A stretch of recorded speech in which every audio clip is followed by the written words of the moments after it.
और hit and run case मरता हुआ छोड़कर कोई भाग जाता है तो इसके लिए हमने 10 साल की सजा का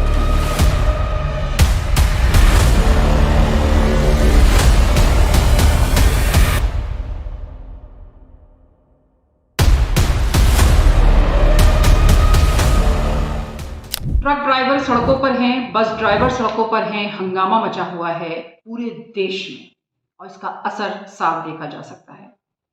पेट्रोल पंप पर लाइनें लगी हुई हैं, लंबी लंबी कतारें लगी हुई हैं। लोग डर के इसलिए पेट्रोल जल्दी से खरीद रहे हैं, कहीं ऐसा तो नहीं कि पेट्रोल मिलेगा ही नहीं कल।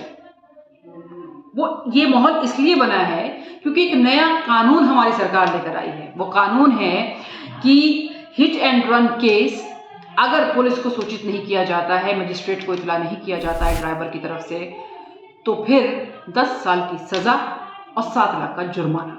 एक मैं स्पष्टीकरण करना चाहता हूं कि गैर इरादतन हत्या जो थी, अकस्मात जिसको कहते हैं, इसमें हमने 2 हिस्से किए।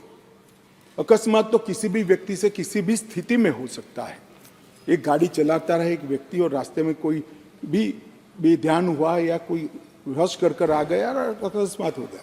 अकस्मात करने के बाद वो व्यक्ति स्वयं उसको पुलिस स्टेशन या तो हॉस्पिटल ले जाता है तो इसके लिए कम सजा का प्रावधान किया है। और हिट एंड रन केस मरता हुआ छोड़कर कोई भाग जाता है तो इसके लिए हमने 10 साल की सजा का प्रावधान किया। और मैं मानता हूं कि इससे हिट एंड रन के केस में काफी कमी आएगी मैडम। पर ये करते करते जो डॉक्टरों की नेग्लिजेंसी से अगर किसी की मृत्यु आती है तो वो भी गैर इरादतन हत्या में आ जाती थी, इसकी भी सजा बढ़ गई। तो हमने इसको मैं आज ऑफिशियल अमेंडमेंट लेकर आऊंगा, डॉक्टरों को इससे मुक्त कर दिया है। इंडियन मेडिकल एसोसिएशन ने मेरे सामने रजूआत करी थी, हमने इसको मुक्त करने का प्रावधान किया। अब इसमें यह समझने वाली बात है कि इस कानून को पारित करने से पहले क्या ट्रांसपोर्ट अधिकारियों से, उन लोगों से पूछा गया, उन एसोसिएशन से पूछा गया, उनसे रायशुमारी हुई क्या? शायद नहीं। ये एक बहुत बड़ी शिकायत है ट्रांसपोर्ट एसोसिएशन को। उनसे क्यों नहीं पूछा गया? उनसे भी तो पूछा जाता कि जब केस होता है हिट एंड रन का तो निष्पक्ष जांच नहीं होती है। 35 से 40% ड्राइवर्स हैं ही नहीं, कमी है। ऊपर से अगर 10 साल की सजा और 7 लाख का जुर्माना होता है तो ये सेक्टर कहां जाएगा? फिर ये सेक्टर रोजगार पैदा करता है, जरूरत का सामान लोगों तक पहुंचाता है। अगर कल सब्जी दूध नहीं आएगा तो क्या होगा देश का हाल? अगर ये धरना, ये प्रोटेस्ट और आगे बढ़ता है तो सरकार क्या रास्ता निकालेगी, ये थोड़ा समझना होगा। लेकिन उससे पहले आपको बता दें कि इस फैसले में एक चीज तो नजर आती है और जानकार यही बताते हैं कि यह फैसला इसलिए लिया गया है ताकि मल्टीनेशनल कंपनी को ट्रांसपोर्ट सेक्टर सौंप दिया जाए। ये सारा खेल उसी के लिए है, क्योंकि इसके अलावा और भी बहुत सारे कानून बने हैं, ड्राइवर्स को लेकर भी है, भर्तियों को लेकर भी है। ये सिर्फ एक कोई कानून नहीं है। तो ये एक सवाल बीजेपी सरकार के लिए बना हुआ है कि इस कानून को पारित करने से पहले क्या उन्होंने उन गरीब ड्राइवर्स के बारे में भी सोचा जो ये कह रहे हैं कि हमें पैसे मिलते ही कितने हैं।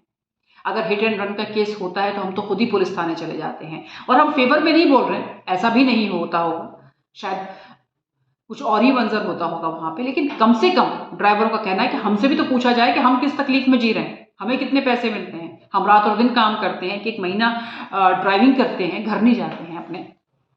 क्या हमसे रायशुमारी करना ठीक नहीं समझा? क्या वो तमाम प्रोटोकॉल्स निभाए जाते हैं जब हिट एंड रन का केस होता है? ये जो ड्राइवर अपने आप को बड़े वो समझते थे कि नहीं मोदी सरकार बहुत बढ़िया है, बहुत अच्छा मानती है, वो सारे के सारे आपसे सामने आ गई। केवल इतनी बात नहीं है, कानून क्यों लाया गया है, इसके पीछे बहुत गहरी साजिश है। फायदे क्या हो सकते हैं, नुकसान क्या हो सकते हैं, उसके बाद में कानून लाना चाहिए। पर यह सरकार तो ऐसी है, नोटबंदी करती है और उसके बाद में लोग अपने ही पैसे के लिए सड़क पर मर जाते हैं। कल दिल्ली और एनसीआर की जो ट्रांसपोर्टर हैं वो कल दिल्ली के जंतर मंतर पे 12 बजे से लेकर के 5 बजे तक एक बहुत बड़ा आयोजन कर रहे हैं। जैसे देश के दूसरे देशों में ट्रांसपोर्टरों ने ट्रांसपोर्ट को बंद कर दिया है, ट्रक खड़े कर दिए हैं, यहाँ पर भी वो स्थिति बनने वाली है। क्या अमित शाह जो कह रहे हैं कि 10 साल की सजा का प्रावधान और 7 लाख का जुर्माना क्या केसेस में कमी लाएगा? अमित शाह तो यही मानते हैं, केंद्र सरकार तो यही मानती है। लेकिन हम यही सोचेंगे कि ये प्रोटेस्ट ना हो ताकि आम जनता को प्रॉब्लम ना हो और केंद्र सरकार कोई हल निकाले। नमस्कार।